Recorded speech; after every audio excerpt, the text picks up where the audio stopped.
Assalamualaikum warahmatullahi wabarakatuh. Bismillahirrahmanirrahim. Alhamdulillahi rabbil alamin.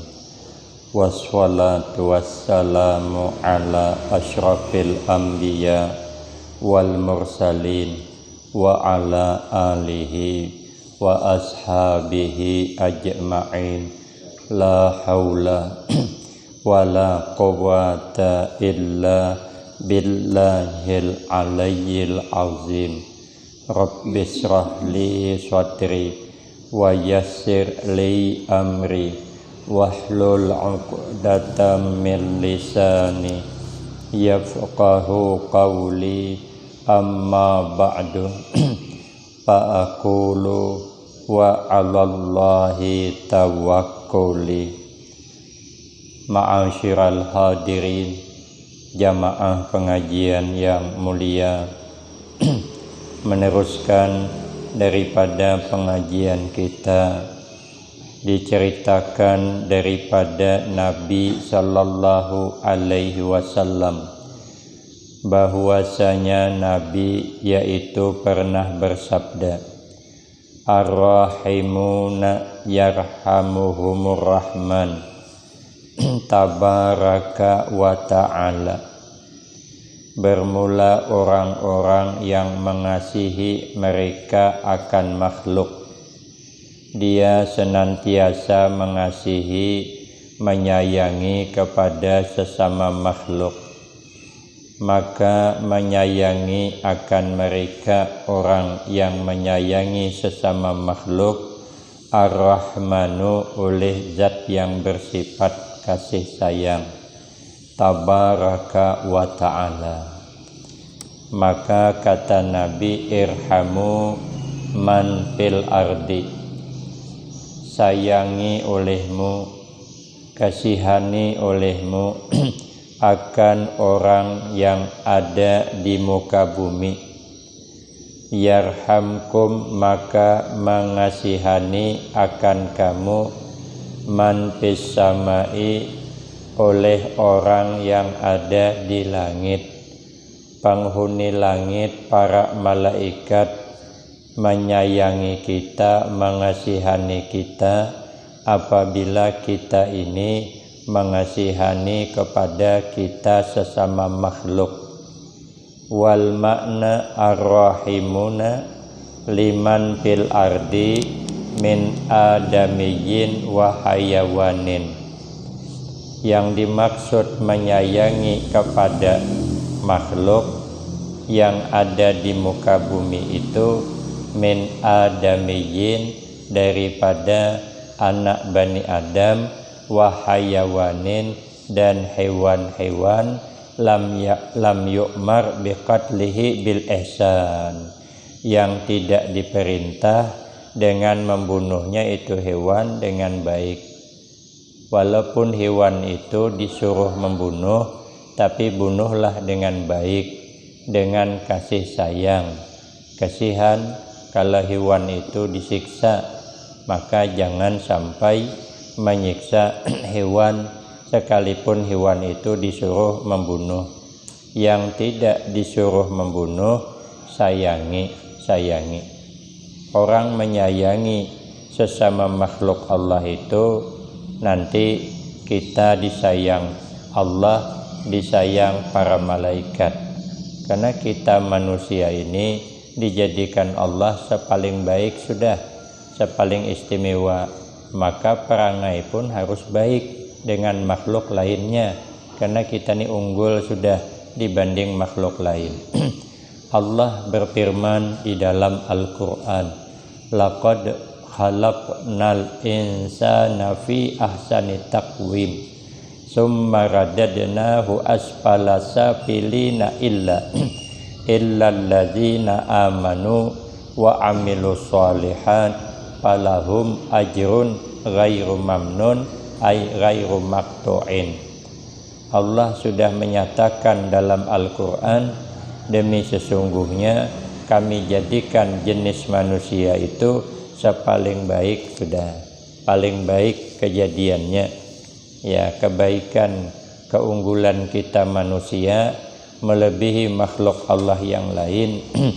Ai suratihi, bentuk rupa kita ini paling baik, sudah bentuknya paling baik dibanding dengan makhluk Allah yang lain. Maka kita bersyukur kepada Allah karena kita dijadikan manusia sepaling baik bentuk kejadian.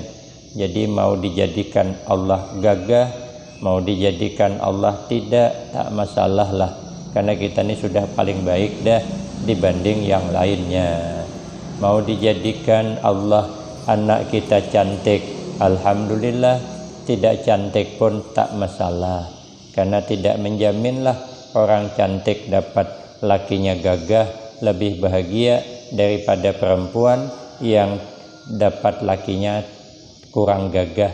Kada menjamin. Kadang yang suaminya tidak gagah hidupnya tenang, tidurnya nyak, makan nyaman, pikiran tak terganggu, karena laki kada gagah.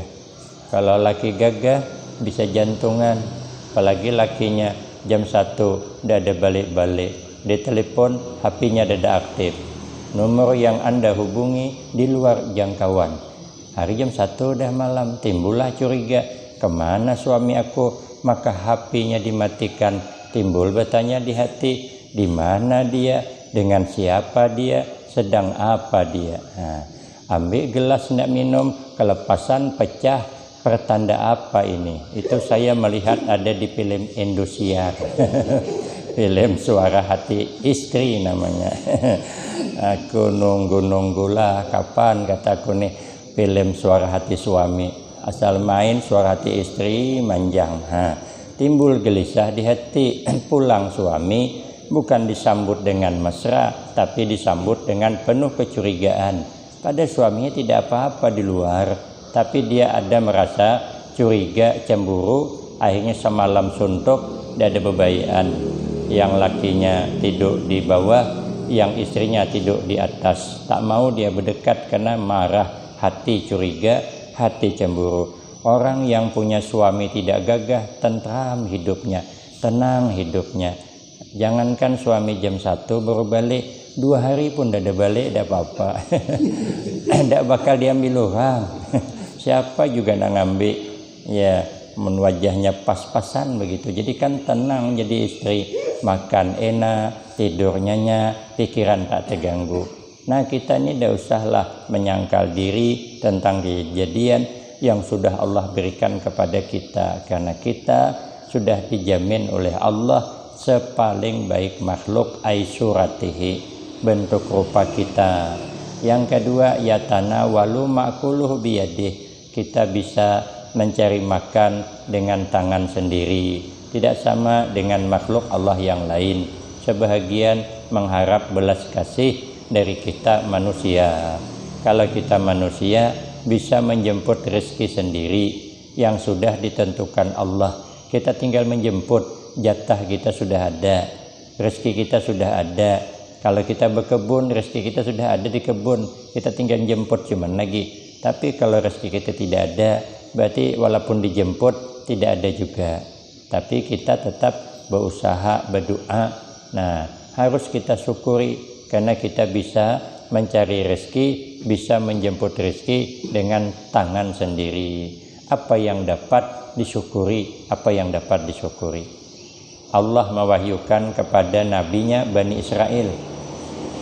Lalu Allah mengatakan, sampaikan kepada umatmu, andai kata umatmu itu beladang nanam padi, saya kasih buahnya hampa semuanya, itu masih wajib bersyukur. Jadi kata nabinya Bani Israel, bagaimana kami mau bersyukur ya Allah? Kami beladang nanam padi, buahnya hampa, apa yang kami syukuri? Nah, kalau dia buahnya berisi lah, kan bending lah, karena bisa dimakan. Buah hampa apanya? Dadak handar, padinya dada, kulit cuman, dada isi. Macam mana kami bersyukur? Kata Allah, masih bersyukur, kau masih dipandang. Berarti Allah masih ingat kepada engkau, karena Allah masih ngasih buah hampa. berarti Allah masih ingat dengan engkau. Itu yang kau syukuri, bukan masalah buah padinya. Kau bersyukur, oh Allah masih ingat dengan saya. Jadi sedikitkah yang diberi Allah, bersyukur karena Allah masih ingat dengan kita. Kita diberikan kesehatan, alhamdulillah, bersyukur Allah masih ingat dengan kita. Kita bisa makan hari ini, kita bersyukur Allah masih ingat dengan kita. Walau kita tidak dapat lebih daripada apa yang kita hajatkan, itu kita bersyukur dijadikan Allah bisa menjemput rezeki sendiri. Dan kalau rezeki kita ada, kalau rezeki kita ada, ya ada. Yang ketiga, muzayyanan bil ilmi wal fahmi. Kita ini diunggulkan Allah daripada makhluk lain karena bisa dihiasi dengan ilmu dan paham. Kita hidup bisa meraih ilmu. Ilmu itu warisan daripada Nabi. Makanya sebaik-baik warisan ya adalah ilmu. Khairul miras al-ilim. Sebaik-baik warisan adalah ilmu untuk mengantar kita di dalam beramal ibadah kepada Allah, untuk mengantar kita kepada jalan yang diridai oleh Allah. Maka orang bersyukur harus selalu hadir di majelis ilmu. Yang keempat, muzayyanan bil akli wat tamyiz. Kita keutamaan manusia dibanding hewan dan lainnya. Kita ini bisa mempunyai akal dan bisa membedakan mana yang baik, mana yang tidak. Maka kalau kita mengkedepankan akal, mengkebelakangkan nafsu, insya Allah hidup tentram, hidup tidak kemarahan kalau kita ini menggunakan akal. Makanya ya ada guru di kampung itu diundang datang ke rumahnya. Datanglah malam itu. Sekali sampai ke rumahnya tidak ada acara apa-apa, kosong, cuman tuan rumah. Naiklah guru tadi lalu nanya, ada hajat apa sempian mengundang saya ke rumah pian? Kata orang rumah, tadi saya memang ada rencana, ada hajat, tapi pikir-pikir tidak jadilah, tidak jadi. Silahkanlah kalau sempian mau pulang kalau ada keperluan. Balik, guru tadi balik ya, karena dia menggunakan akal, tidak marah. Akhirnya begitu pulang, nah sekalinya besok-besok ngundang lagi orang ini. Beliau datang lagi. Begitu datang ternyata sama dengan kemarin malam, tidak ada hajat. Kalau sempian ada keperluan, silahkanlah balik guru nih. Karena dia memandang dengan akal, dia tidak memandang makhluk, yang dipandangnya Khalik, Allah. Jadi dia tidak memandang kepada orang itu, tapi dia memandang kepada Allah. Ada Allah di balik ini yang menggerakkan kepada hati orang ini. Berarti Allah sedang menguji saya, akalnya main. Kalau nafsu yang main bahaya, tapi pindah tangga rumahnya sebelah. Cobalah try. Kalau kita berdasarkan nafsu, tidak berdasarkan akal, cabutnya tangga rumah itu, lemparkannya ke parit, cobalah. Kalau ada di palitnya tahi tangga itu. Nah, itu kalau nafsu. Tapi kalau akal enggak, karena dia memandang kepada Allah. Ini kan Allah yang menghendaki, tidak ada suatu kejadian kecuali itu memang sudah kehendak Allah. Allah yang memberikan jalan orang ini bisa membuali saya. Mungkin Allah hendak naikkan derajat saya, pangkat saya, balik. Yang ketiga, ngundang lagi, datang lagi. Nah, begitu datang sama dengan kemarin malam. Silahkanlah sempian pulang. Nah, pulanglah. Tapi penasaran tuan rumah, dipanggilnya, Pak, kenapa sempian tidak ada jengkel di hati, tidak marah ya, dibuali, tadi diundang, suruh pulang, dimain-mainkan tuh tak marah. Kata guru itu, untuk apa saya marah? Saya malah senang dapat menunaikan perintah Allah dan Rasulnya. Dengan tetangga itu harus baik. Jika dia mengundang, datang. Dia nyuruh pulang, apa payahnya? Itu akal mainnya. Menangis ini orang.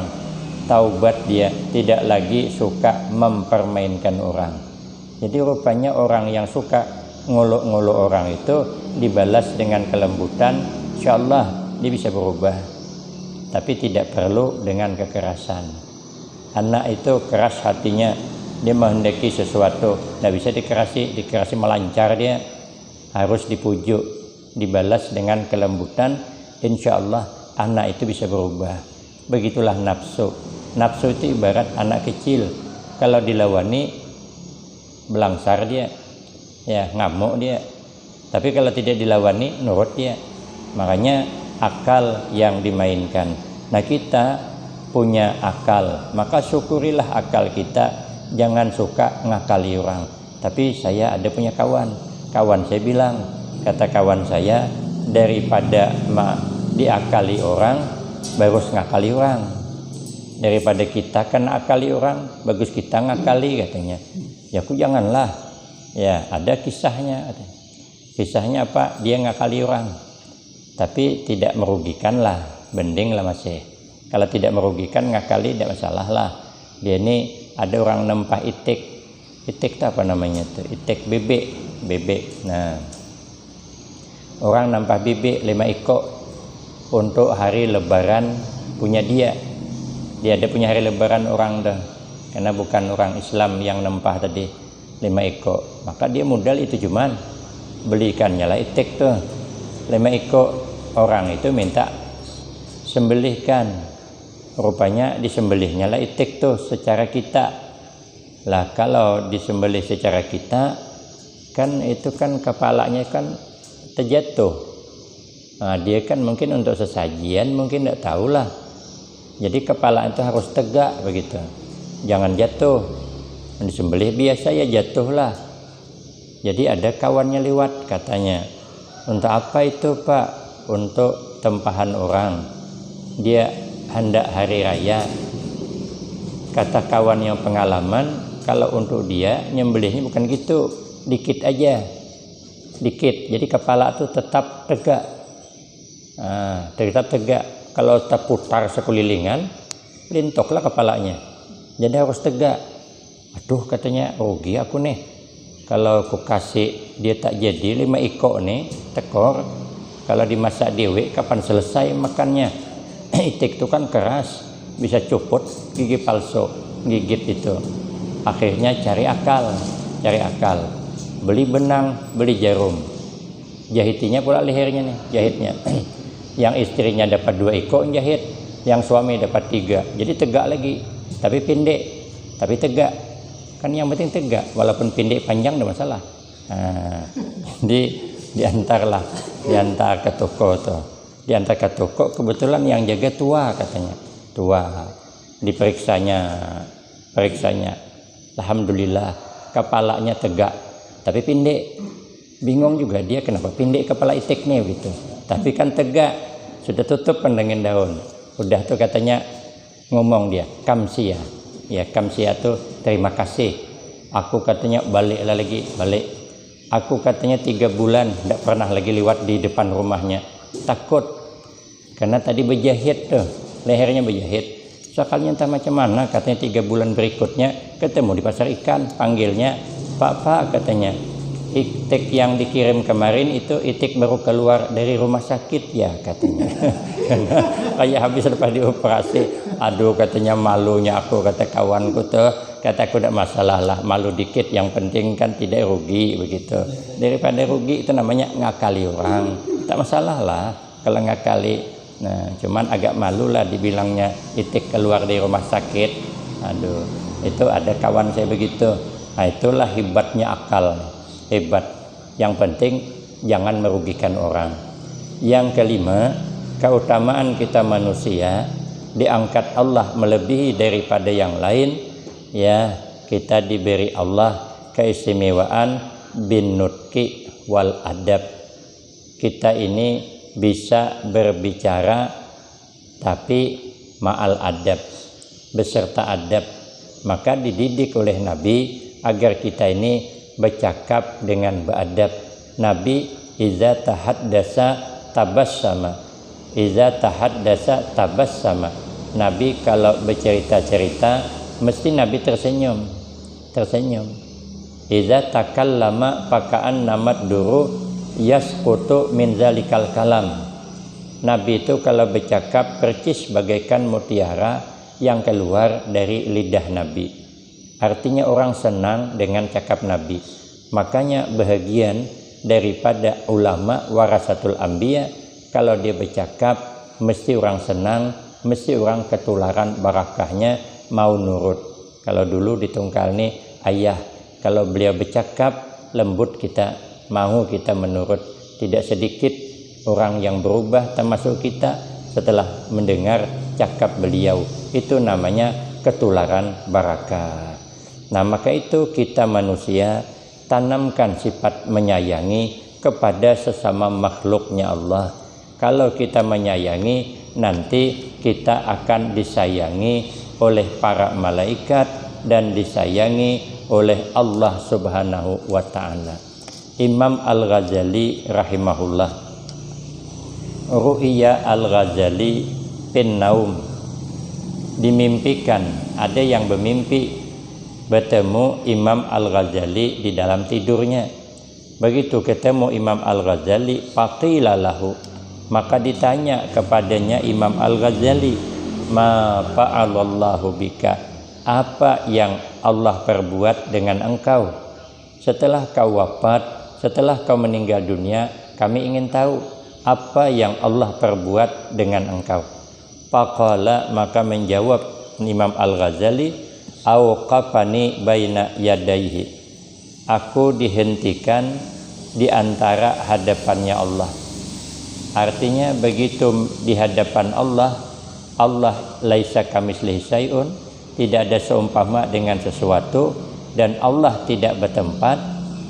Cuman dihadapkan kepada Allah Imam Al-Ghazali, wa qala, Allah berfirman, li kepadaku, bima qadimta, sebab apa engkau dapat datang kepadaku. Karena begitu bertemu Allah di dalam surga itu lebih nikmat daripada isi surga.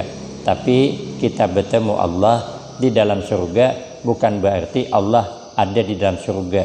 Kalau Allah dalam surga berarti Allah punya tempat. Allah tidak punya tempat.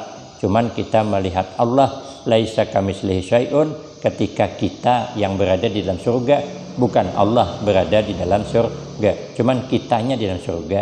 Kita hari ini yang pernah ke Jambi, coba diingat Jambi, terbayang langsung.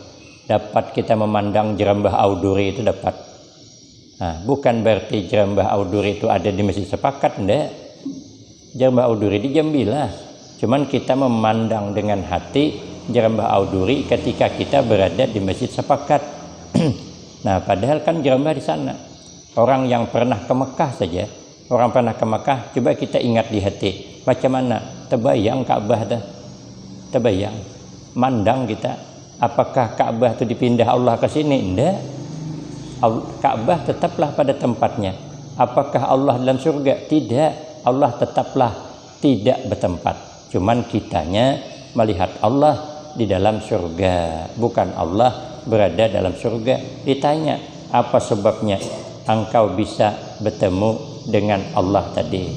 Lalu kata Imam Al-Ghazali, fasirtu azkuru a'mali, aku ingat-ingatlah amal-amalku. Karena Imam Al-Ghazali ini amalnya bukan main.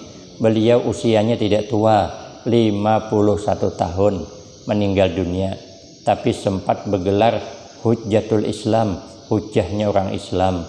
Beliau banyak mengarang kitab fikih, mengarang kitab tasawuf, termasuk Ihya Ulumuddin.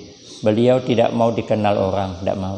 Beliau tidak suka sum'ah, tidak mau beliau orang mendengar kalau beliau itu hebat, dan beliau tak mau orang tahu kalau beliau hebat, dan tak mau dimuliakan. Akhirnya orang banyak kenal dengan beliau.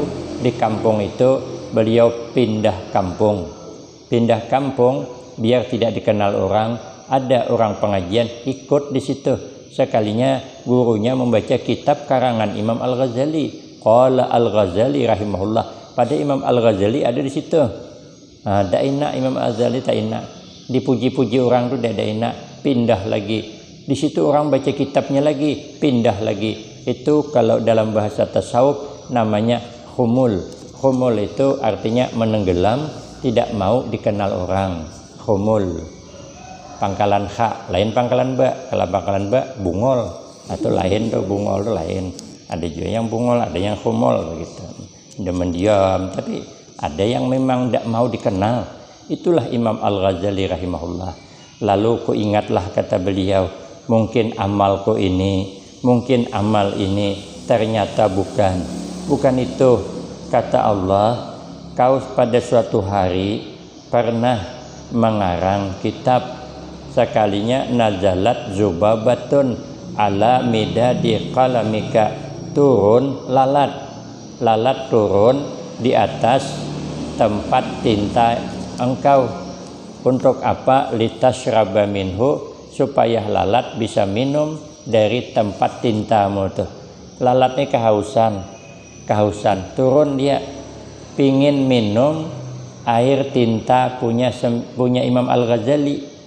Begitu Imam Al-Ghazali melihat lalat ini kehausan, hendak minum, wa anta taktubu, sedangkan engkau kata Allah sedang nulis.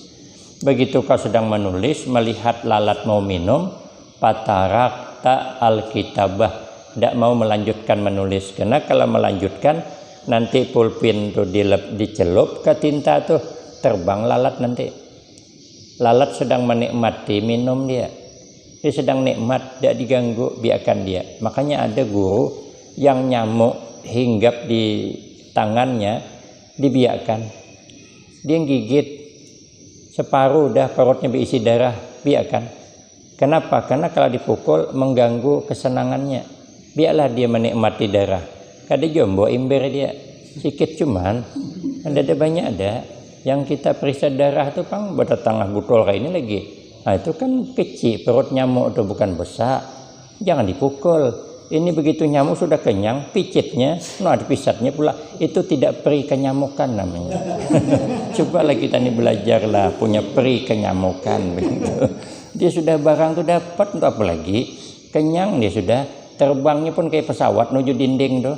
Tahan ngejar tuh katanya. Apalah salahnya dibiarkan dia menikmati, darah sudah dihisapnya. Kita pukul pun tidak bisa balik lagi ke kita. Ikhlaskan je lah. Siapa tahu sebab itu. Kesian nasib nyamuk. Aku nyampaikan cuman karena ada orangnya datang subuhnya ada. Yang suka ngejar nyamuk tuh ada kada jauh, ada duduknya intang tihang banget jauh kada. Aduh, aturan iyalah. Kalau dia sudah kenyang tuh lepaskanlah, ikhlaskanlah. Siapa tahu sebab itu nanti kita disayang Allah. Ternyata engkau tidak mau menulis, hatta akhasta hazzaha rahmatan biha, sehingga dia mengambil bahagian lalat itu, kenyang lalat itu. Kenapa kau tidak nulis? Rahmatan. Karena kasihan melihat dia, kasihan. Makanya kita nih selemah apapun makhluk, kasihan nih. Ada orang pergi ceramah, sekali pergi ceramah bajunya itu kan baru dipakai. Sekali pulang ceramah buka baju, sekalinya ada kepinding. Kepinding itu kalau bahasa kampung pipijit. Pipijit itu kepinding, biasanya ada di buncuk kelambu. Orang dulu kan pakai kelambu, kelambunya tebal. Ada di buncuk kelambu tuh beikat, ada di buncuk kelambu tuh. Itu kalau dipijit mahung baunya, ada enak. Rupanya dia begitu ndak buka baju, sakitnya ada kepinding di bajunya. Dia berpikir ini kepinding mesti dapat di pengajian tadi. Maka jauh tempatnya, berbalik pula, berbalik. Ambil kendaraan berbalik, antar kepinding ini di tempatnya.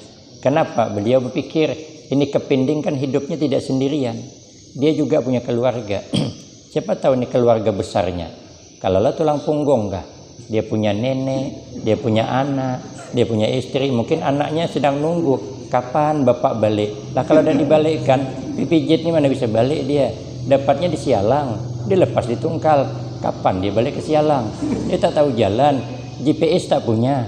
Macam mana? Kalau kita kan bisa buka GPS kalau tak tahu jalan. Mana jalan Sialang tinggal nuju, dipijit kapan nyampai, kesian tersiksa dia, hidup sebatang kara, tidak mau dia, tidak jadi, padahal tidak istirahat, tidak jadi, pergi lagi ngantarkan ke pinding tuh. Dan kita bersilah mencari di puncak lambu, seperanakan ke pinding, seperanakan selesai kena gilas. Itulah kita tidak peri kepindingan tadi. Nah makanya kita nih belajarlah peri kehewanan lah, supaya kita nih disayangi oleh Allah. Apalagi hidup sesama kita manusia, hiduplah kita bersayang-sayangan, meniru kehidupan Rasulullah, bersatu kita teguh, bercerai kita kawin lagi. Saya kira cukup ini yang dapat saya sampaikan, lebih kurang minta maaf. Akhirul kalam, wabillahi taufiq wal hidayah. Wassalamualaikum warahmatullahi wabarakatuh.